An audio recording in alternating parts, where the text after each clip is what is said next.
8h30 sur Europe 1. On passe au journal des médias de Guillaume Janton. Bonjour, à la une ce matin, François Fillon estime que sa participation à une ambition intime sur M6 a joué en sa faveur.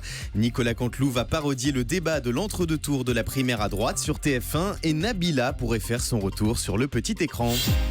Et on commence avec François Fillon qui estime que sa participation à une ambition intime a joué en sa faveur. Dimanche soir, François Fillon a déjoué les sondages en terminant largement en tête du premier tour de la primaire de la droite et du centre. Selon lui, plusieurs facteurs lui ont permis de faire mentir les pronostics, dont un pour le moins inattendu, sa participation à une ambition intime, l'émission d'M6 dans laquelle les politiques se livrent sur leur vie privée. Interrogé par Le Parisien ce matin, François Fillon estime que sa présence sur le canapé de Karine Le Marchand a incontestablement joué en sa faveur. Comme il l'explique avec cette phrase, les téléspectateurs ont découvert que j'avais d'autres passions dans la vie que la politique et que je ne suis pas dévoré par l'obsession du pouvoir. Je suis pas sûr que cette déclaration soit très bonne pour Karine Le Marchand qui a toujours estimé que son émission ne pouvait pas influencer les électeurs. Mais là, François Fillon le reconnaît lui-même. Toujours à propos de cette primaire à droite, Nicolas Canteloup va parodier en direct le débat de l'entre-deux tours sur TF1. Jeudi soir, à l'occasion du débat de l'entre-deux tours de cette primaire qui passionne les Français, TF1 déploie un dispositif spécial autour de l'événement. À la fin du débat opposant François Fillon à Alain Juppé, Anne-Claire Coudray présentera le débrief, un décryptage complet de la soirée avec des journalistes, mais aussi Nicolas Canteloup.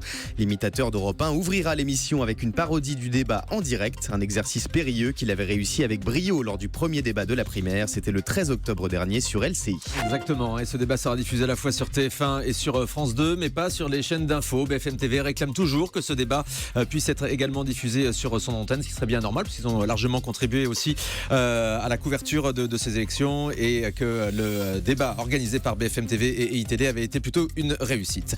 Nabila pourrait faire son retour sur le petit écran. Starlette de télé-réalité dans Les Anges, puis chroniqueuse d'En touche pas à mon poste, Nabila pourrait poursuivre sa carrière à la télévision après plusieurs mois d'absence en raison de ses déboires judiciaires. Le Parisien révèle ce matin que Nabila et son compagnon Thomas ont été approchés pour être les vedettes d'une nouvelle émission pour la TNT, un programme dans lequel le couple voyagerait à l'étranger dans des conditions sommaires. Selon nos informations, plusieurs chaînes sont déjà intéressées par ce format. Information exclusive, on vous révèle ce matin la prochaine destination des Anges sur Énergie 12. Après un Pacific Dream entre Los Angeles, Hawaï et Tokyo la saison dernière, les Anges d'Énergie 12 s'envoleront début 2017 pour une nouvelle destination de rêve. Selon nos informations exclusives, la 9e édition de la télé-réalité à succès d'Énergie 12 se déroulera principalement à Miami. Mais comme dans les saisons précédentes, certains candidats se rendront dans d'autres villes paradisiaques pour tenter de réaliser leurs rêves au bout du monde. Paris Première va fêter ses 30 ans en direct le mois prochain. Et pour fêter cet anniversaire, la chaîne de la TNT payante du groupe M6 a vu les choses en grand. Le lundi 12 décembre en prime time, Jérôme de Verdière et Maréva Galanter animeront une soirée spéciale avec en plateau tous les visages historiques de Paris Première.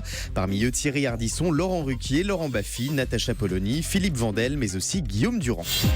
On termine avec le chiffre du jour. 208 000, c'est le nombre de téléspectateurs branchés sur iTélé dimanche soir à l'occasion de la spéciale premier tour de la primaire à droite.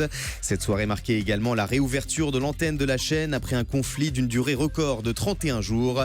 Avec cette audience, iTélé arrive en 3e position des chaînes info dimanche soir, derrière BFM TV et LCI. Et on reparle de la grève à iTélé avec le président du CSA qui s'était exprimé sur ce conflit dans le groupe Canal+. Olivier Schramek est l'invité exceptionnel du grand direct des médias ce matin sur Europe 1. Et c'est à suivre dans moins de 10 minutes. À tout de suite.